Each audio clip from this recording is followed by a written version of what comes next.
تو اس لیے جو شخص گناہوں سے سچی توبہ کر لیتا ہے وہ باطن کی ناپاکی کو صاف کر لیتا ہے، اور جتنا سمارٹ بننے کی کوشش کرتا ہے، اس کو دھوکہ دیا، اس کو بیوقوف بنایا، اس کو یہ کیا، حقیقت میں وہ اپنی عاقبت برباد کر رہا ہوتا ہے، اپنے آپ کو جہنم کی غذا بنا رہا ہے۔ ہر ہونے والا گناہ انسان کے جسم میں ناپاکی کی مانند ہے، تو ہر گناہ سے سچی توبہ کر کے انسان اپنے آپ کو گناہوں سے پاک صاف کر لے۔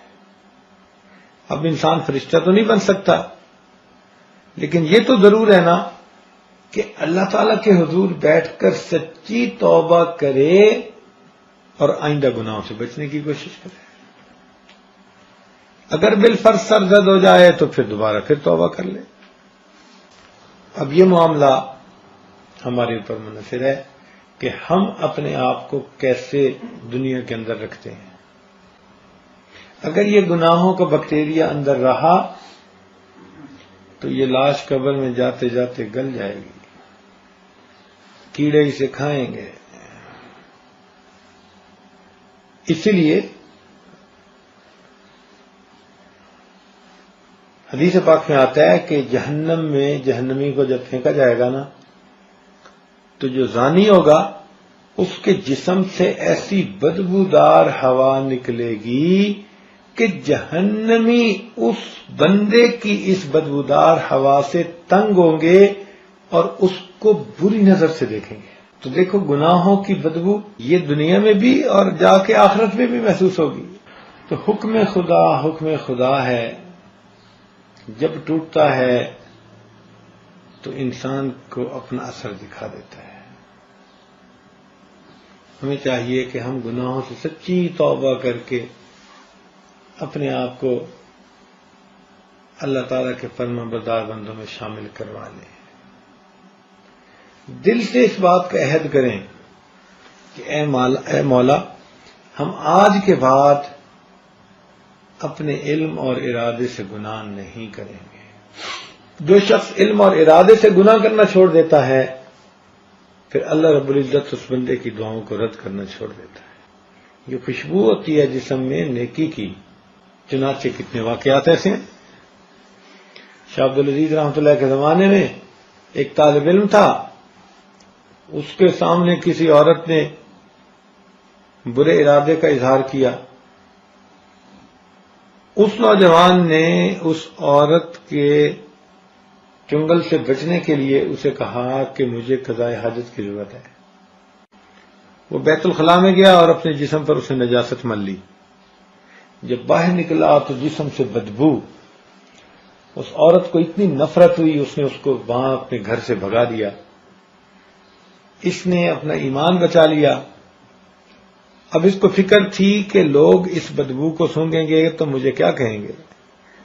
تو یہ نوجوان جلدی سے مدرسے میں آیا، غسل خانے میں گیا، اپنے جسم سے نجاست کو بھی دھویا، کپڑے بھی دھوئے اور اسی طرح گیلے پہن لیے۔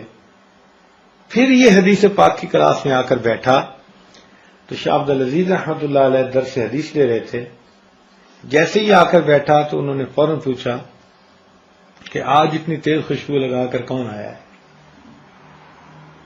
جب 2-4 دفعہ پوچھا تو طلباء نے اس کی طرف اشارہ کیا جی کہ یہ لگا کے آیا۔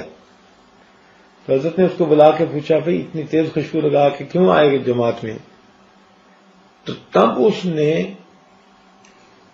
عرض کیا کہ حضرت میں نے تو اپنے جسم پر نجاست لگائی تھی اس کو جو ہے گناہ میں پڑنے سے بچانے کے لیے، لیکن اب میں جب نہا دھو کے نکلا ہوں تو جہاں جہاں نجاست میں نے لگائی تھی میرے جسم کے انہوں حصوں سے خوشبو آ رہی ہے۔ چنانچہ یہ نوجوان جب تک زندہ رہا اس کے جسم سے مشک جیسی خوشبو آتی تھی۔ اس کو خواجہ مشکی کہتے تھے، ان کا نام لوگوں نے خواجہ مشکی رکھ دیا تھا کہ ان کے جسم سے مشک کی خوشبو آتی تھی۔ امام عاصم رحمۃ اللہ علیہ قرآن پاک کے بڑے قراء میں سے گزرے ہیں۔ مسجد نبوی میں بیٹھتے تھے اور سارا دن لوگوں کو قرآن پڑھاتے تھے۔ ان کے منہ سے بڑی خوشبو آتی تھی.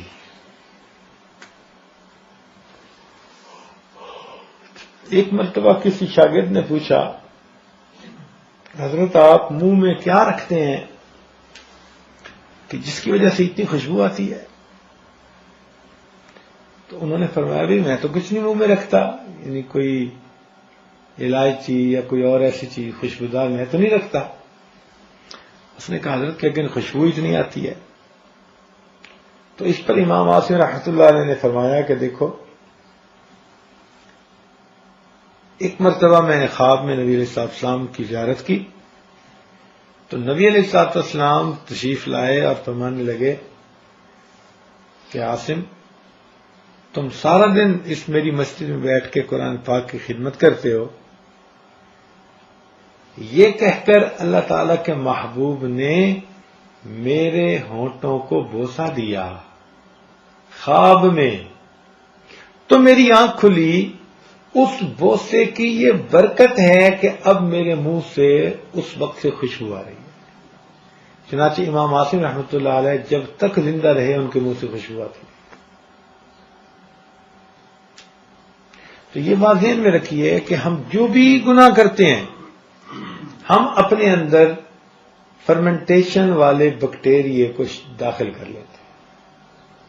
آنکھوں کے راستے سے داخل کریں، زبان کے راستے سے داخل کریں، دل دماغ کے راستے سے داخل کریں، یہ بیکٹیریا اندر جا رہا ہوتا ہے.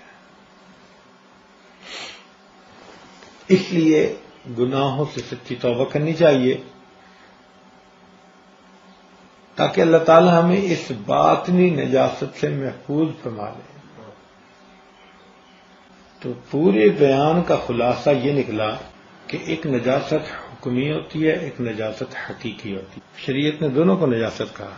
جو بندہ گناہ کرتا ہے نا وہ اپنے جسم کو اس نجاست جو باطنی نجاست ہے اس کے ساتھ آلودہ کر رہا ہوتا ہے. کہیں آنکھ ناپاک ہوئی، اگر غیبت کی تو زبان منہ ناپاک ہوا، اگر کسی کے مال کو ناجائز استعمال کیا تو ہاتھ ناپاک ہوئے، کسی کا دل دکھایا تو دل ناپاک ہوا. تو اس طرح گناہوں کی وجہ سے ہمارے جسم پر ان کے اثرات ہوتے ہیں. توبہ کے ذریعے اور نیک اعمال اپنانے کے ذریعے سے ہم اس نجاست سے پاک ہو کر زندگی گزار سکتے ہیں. اب آپ بتائیں کہ کوئی بندہ اگر اس پر نجاست لگی ہوئی ہو اور وہ بادشاہ سے ملنے کے لیے سامنے آ کھڑا ہو تو بادشاہ اس کو پسند کرے گا؟ کبھی بھی نہیں پسند. اسی طرح ہم اپنے ناپاک منصوبوں کو لے کے، ناپاک خواہشات کو دلوں میں لے کے مصلی پہ اللہ کے حضور کھڑے ہو جاتے ہیں. پھر قبولیت ہوگی یا کیا ہوگا؟ اسی لیے عبادات میں مزہ نہیں آتا، تلاوت میں مزہ نہیں آتا، کچھ میں بھی دل نہیں لگتا. اللہ تعالیٰ ہمیں گناہوں کے اثرات سے محفوظ فرمائے.